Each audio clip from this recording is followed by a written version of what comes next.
मैं SP Dixit GPSC school गुड़ागौर से। बेटे अपना चल रहा था ब्लॉटिंग तकनीक चल रहा था, ठीक है। ब्लॉटिंग तकनीकी में मैंने आपको बता दिया था सदर्न ब्लॉटिंग बता दिया था। अब आपका है नॉर्दर्न ब्लॉटिंग। तो नॉर्दर्न ब्लॉटिंग में आप ध्यान रखें इस तकनीकी में, इसमें मैंने आपको बताया था आल्बी न्यूमैन के साथी ने इनकी खोज किया था और इसमें झिल्ली ऑक्सी मिथाइल एमिनो बेंजाइल, ठीक है, उसका उपयोग किया जाता है। इसके साथ साथ यहाँ पर आप ध्यान रखेंगे कि इसमें आरएनए प्रोब किसका उपयोग किया जाता है,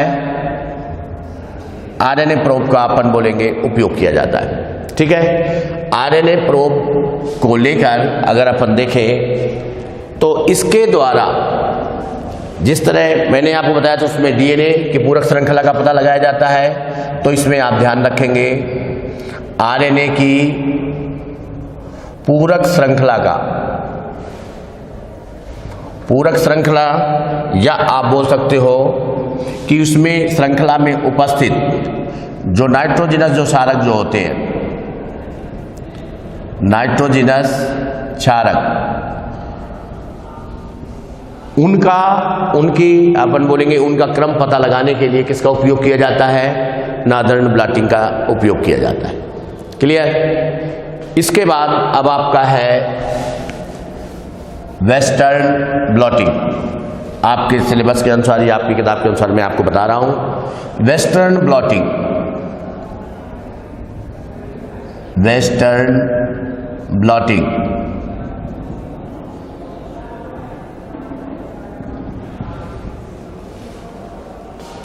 ध्यान रखें इसकी जो खोज है अपन बोलेंगे तौवील एवं इनके साथी, ठीक है बेटे। इसके द्वारा आप ध्यान रखें इसमें नायलॉन की झिल्ली का उपयोग किया जाता है, नायलॉन की झिल्ली।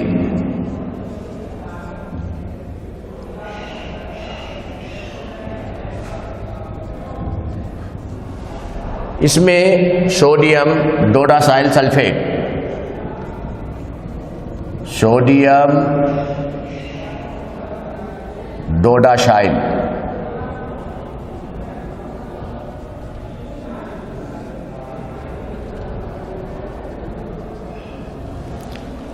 मतलब जब ध्यान रखें जब इलेक्ट्रोफोरेसिस से अलग करते हैं, ठीक है, तो उसको डोडासाइल सल्फेट के द्वारा अपन बोलेंगे उसको प्यूरिफाई करते हैं, फिर उसको किसमें, नायलॉन की झिल्ली में स्थानांतरित करते हैं, ठीक है। और नायलॉन की झिल्ली में स्थानांतरित करने के बाद अपन बोलेंगे प्रोब के द्वारा,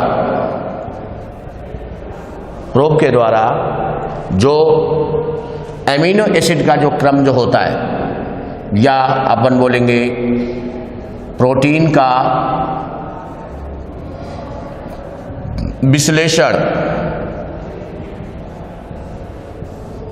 प्रोटीन का विश्लेषण के लिए आप ध्यान रखें किसका उपयोग किया जाता है, वेस्टर्न ब्लॉटिंग का उपयोग किया जाता है, ठीक है।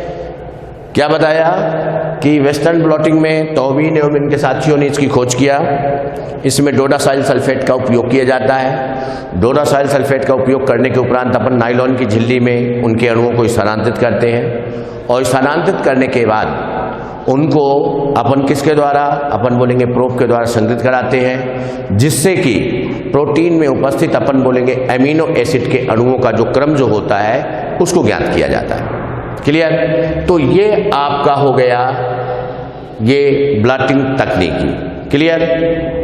यहां पर एक चीज ध्यान रखना, मैंने आपको शॉर्ट फॉर्म बताया था, अगर आपको याद हो, मैंने आपको बताया था स्नो ड्रॉप, ये चीज मैंने बताया था। तो इसमें से आप स्नो ड्रॉप हो गया, इसमें से ओ को आप मिटा दीजिए, ठीक है, इसमें से ओ को आप मिटा दिए। अब इसके बाद यहां पर SAN, ध्यान रखें ये तो आपका हो जाएगा खोजकर्ता, ठीक है। और यहां पर ये हो जाएगा आपका तकनीक का नाम, ब्लॉटिंग तकनीक का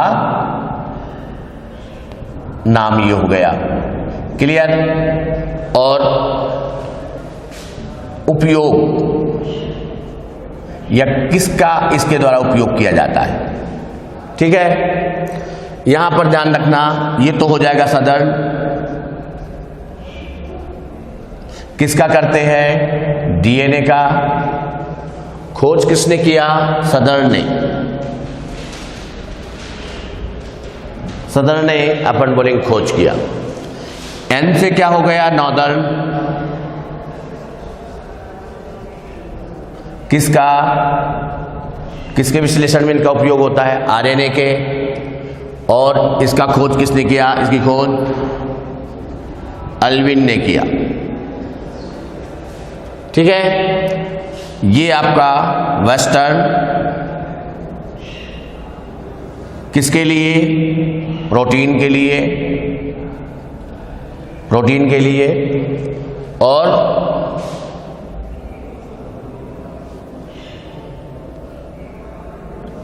SATA सॉरी टॉविन, ये इस तरह से आप इसका पूरे जो ब्लॉटिंग तकनीक का है उसको आप याद कर सकते हैं। यहां एक चीज आप ध्यान रखेंगे, ब्लॉटिंग तकनीक में कोई भी ब्लॉटिंग तकनीक हो, सबसे पहले अपन बोलेंगे उनको अलग करते हैं, चाहे डीएनए हो, चाहे आरएनए हो, चाहे प्रोटीन हो, उनको अलग करते हैं, ठीक है। अलग करने के उपरांत यदि इनकी संख्या कम होती है तो अपन, मैंने आपको बताया था पीसीआर तकनीकी के द्वारा इनकी संख्या को अपन बढ़ा लेते हैं, ठीक है। उसके बाद मैंने आपको बताया था कि जैसे जो आनुवांशिक पदार्थ हैं उनको प्रतिबंधन एंजाइम के द्वारा टुकड़े टुकड़े करते हैं, क्लियर। फिर उनको व्यवस्थित क्रम में करने के लिए मैंने आपको बताया था कि जेल इलेक्ट्रोफोरेसिस, ठीक है, या इलेक्ट्रोफोरेसिस विधि का उपयोग किया जाता है। और इलेक्ट्रोफोरेसिस विधि का उपयोग करने के बाद मैंने इसमें बताया था कि यहाँ पर अनस्टेबल होते हैं, ये जो आनुवांशिक पदार्थ होते हैं वो क्या होते हैं, अनस्टेबल होते हैं। इनको स्टेबल करने के लिए किसका उपयोग किया जाता है, नाइट्रोसेलुलोज झिल्ली का उपयोग किया जाता है या नायलॉन की झिल्ली का उपयोग किया जाता है। लेकिन मैंने आपको बताया था कि इसमें अगर अपन आरएनए में देखते हैं तो अमीनो बेंजाइल ऑक्सीमिथाइल की झिल्ली का उपयोग किया जाता है, अमीनो बेंजाइल ऑक्सीमिथाइल झिल्ली का क्या किया जाता है, उपयोग किया जाता है, ठीक है। और उसके बाद उसमें वेट रखते हैं जिससे कि क्या होते हैं, वो उस झिल्ली में क्या हो जाते हैं, चिपक जाते हैं, ठीक है। चिपकने के बाद अब उनको किससे, प्रोब के द्वारा, जब चिपक जाते हैं तो प्रोब के द्वारा उनको अपन क्या करवाते हैं, संकरण कराते हैं।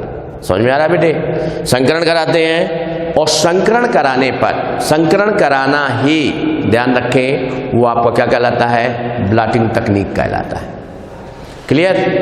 और उसके बाद अपन बोलेंगे, ध्यान रखेंगे यहाँ पर इसमें जो है रेडियो एक्टिव द्वारा जो है रेडियो एक्टिव पदार्थों का उपयोग करके, ठीक है, मतलब एक्सरेज ध्यान रखें, जब अभिरंजित नहीं करते हैं तो उनमें किसमें, ऑटो रेडियोग्राफी द्वारा, ऑटो रेडियोग्राफी, ठीक है, ऑटो रेडियोग्राफी।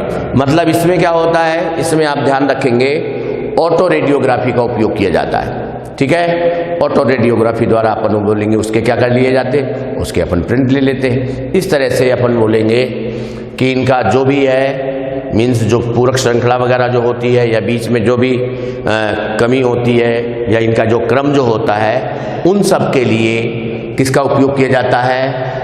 अपन बोलेंगे ब्लॉटिंग तकनीक का उपयोग किया जाता है। इस तरह से बेटे ये आपका ब्लॉटिंग तकनीक क्या हो गई, ये आपका कंप्लीट हो गया। ठीक है, अब ध्यान रखें ब्लॉटिंग तकनीक का उपयोग अगर अपन देखें तो इसका उपयोग अगर अपन देखें तो इनमें अपन बोलेंगे विभिन्न डीएनए या आरएनए की, डीएनए में आप बोल सकते हो कि इनकी पूरक श्रृंखला का पता लगाने के लिए इनका उपयोग किया जा सकता है।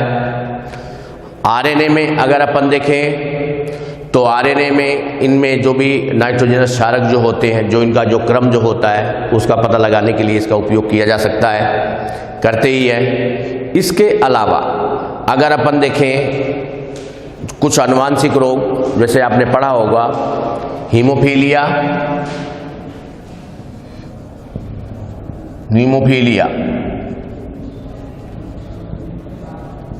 ठीक है, और इसके अलावा हीमोफीलिया में आपने देखा होगा हीमोफीलिया है, डायबिटीज वगैरह है, इनमें अगर अपन देखें तो आपने देखा होगा हीमोफीलिया में क्या होता है, ब्लड की क्लॉटिंग नहीं होती है, ठीक है ना। इसमें क्या होता है, इसमें रुधिर का थक्का नहीं बनता है, रुधिर का थक्का नहीं बनता, ठीक है बेटे, रुधिर का थक्का नहीं बनता है। और इसमें अगर अपन देखें तो रुधिर का थक्का इसमें नहीं बनता, लगातार अपन बोलेंगे रुधिर का क्या होने लगता है, स्राव होता रहता है। इसके साथ साथ आपने पढ़ा होगा सिकल सेल एनीमिया, ठीक है, sickle cell anaemia, sickle cell anaemia, ऐसे रोगों को पता लगाने के लिए सिकल सेल एनीमिया में आपको पता है GAG जो होता है GUG, ठीक है, मतलब ग्लूटेमिकम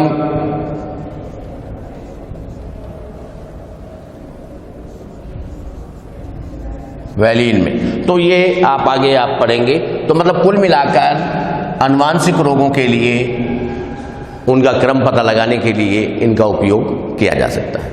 ठीक है बेटे, थैंक यू। ये आपका ब्लॉटिंग तकनीकी आपका कंप्लीट हुआ और कल आपको बताया जाएगा PCR।